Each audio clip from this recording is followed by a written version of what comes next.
Large-scale military exercises by Russia and Belarus near the borders with Ukraine and Europe. The exercises in Belarus involving Russia could be part of preparations for a new offensive against Ukraine. Jeez.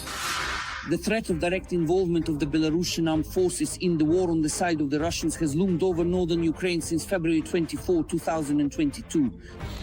I have made the decision to conduct a special military operation. At the beginning of Russia's full-scale invasion of Ukraine, Belarus and the Belarusian army had already become accomplices in Russia's crime against Ukrainians. And if a preemptive strike had not been carried out on the positions, I'll show the map 6 hours before the operation, then... At the same time, Lukashenko is actively doing everything he can to ensure that his colleague, dictator Putin, does not drag Belarusian soldiers into direct combat. It is a mistake to believe the Army of the Republic of Belarus is almost a satellite of the armed forces of the Russian Federation. This is a mistaken opinion. What is the Belarusian army really like? Does it pose a real threat to Europe and Ukraine? Thanks to whom is Lukashenko able to maintain control over the Belarusian armed forces? This and more will be discussed next in Arsenal. Lukashenko's army was formed in 1992 based on units from the Belarusian military district of the Soviet armed forces. As one of the western outposts of the Soviet army during the Cold War, it was a powerful formation that by the late 1980s included more than 200,000 people. It included 2 tank armies, 1 combined arms army and 1 air army, as well as numerous ground divisions, including artillery and missile units, and a brigade of paratroopers and special forces. Today, the armed forces of Belarus are essentially a miniature version of the Russian army, less advanced, less experienced, and less well-equipped, but still the same Soviet-style army.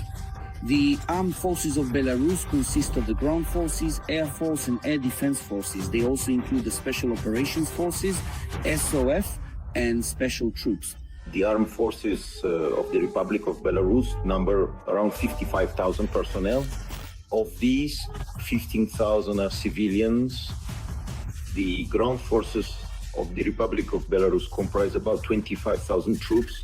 The most combat-ready units of the armed forces of the Republic of Belarus are 3 brigades. These are the 38th Guard Separate Mobile Brigade, permanently stationed in Brest, the 103rd Guard Separate Mobile Brigade. Its permanent station is in Vitebsk, and the 5 Separate Special Purpose Brigade is based in Marina Gorka. Belarusian propaganda is creating the image of powerful Belarusian armed forces supposedly ready to fight almost the entire eastern flank of NATO and, if necessary, to break through the Suwałki corridor head-on. Lukashenko's entourage became especially confident after Russia deployed its nuclear weapons on Belarusian territory. So, enemies, Belarus is a nuclear power, a state that has the capability, in the event of an attack on its territory, to respond with tactical nuclear weapons. Warsaw will melt and Vilnius will sink.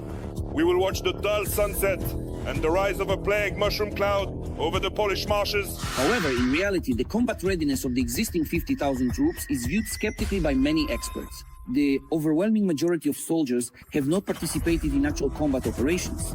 Only a few tried on the role of peacekeepers. Certain units numbering no more than 100 people took part in so-called peacekeeping operations, but it would be a stretch to consider this real combat experience for the armed forces of the Republic of Belarus. Lukashenko's soldiers were also involved in suppressing protests in Kazakhstan in January 2022 as part of the CSTO operation, where they were assigned to patrol several sites. But even then, Belarusian soldiers did not take part in any combat clashes. The blood of Kazakhs is on the hands of Russian soldiers. In Kazakhstan, just as with Ukraine, Belarus became an accomplice to Russia's crime. And we understand perfectly well that Kazakhstan cannot be given up. Even our journalists said outright, well, we just can't give it up, that's all. Because that would be such a gift, well, like Ukraine was for America and NATO. Belarusian army armament includes Soviet, Russian, Chinese, and Belarusian weapons. Most of Belarus's armored vehicles are inherited from the Soviet army, especially tanks. The core of the fleet is the T-72B, a modernized Soviet main battle tank from the mid-1980s. Experts estimate Minsk has over 1,200 tanks in total, with 446 operational and the rest in storage.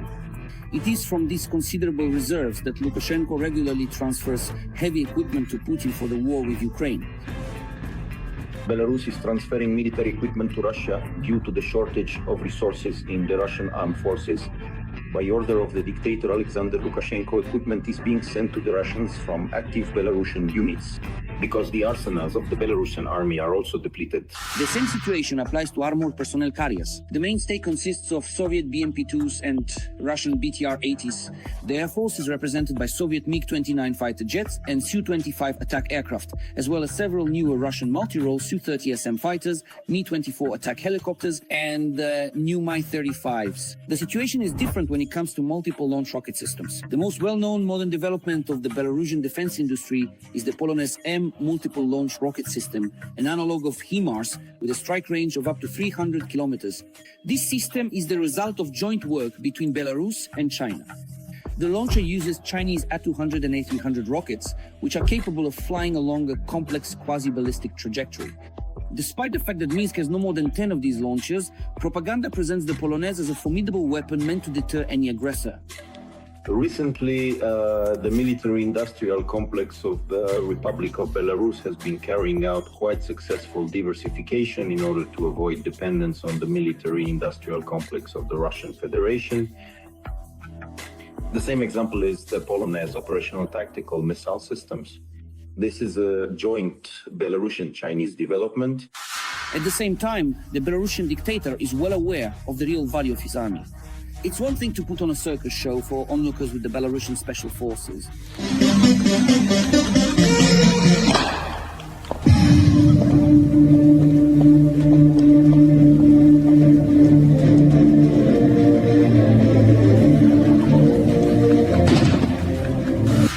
It's quite another to engage in a modern, active war. Lukashenko understands that it is vital for him not to allow the direct participation of Belarusian soldiers in the war against Ukraine. And in this task, Minsk is assisted by Beijing. It is precisely the external factor that serves as the main deterrent to the expansion of Russian presence on the territory of the Republic of Belarus.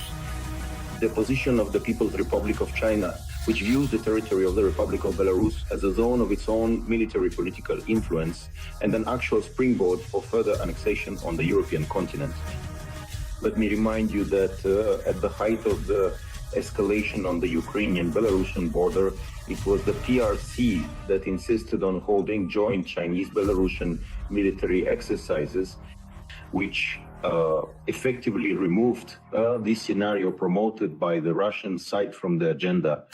In the medium term, closer ties between Minsk and Beijing could on the one hand weaken its connections with Moscow, and on the other hand, given Chinese technologies, significantly strengthen both the Belarusian military-industrial complex and the armed forces of the Republic. At the moment, serious negotiations are underway with the People's Republic of China regarding the possible establishment on the territory of the Republic of Belarus of facilities for the production of unmanned aerial vehicles, as well as the production and repair of armored vehicles. That's all for now. Don't forget to write in the comments which types of weapons you would like to learn more about. Like this video and, of course, subscribe to our Arsenal channel. The link is in the description below the video.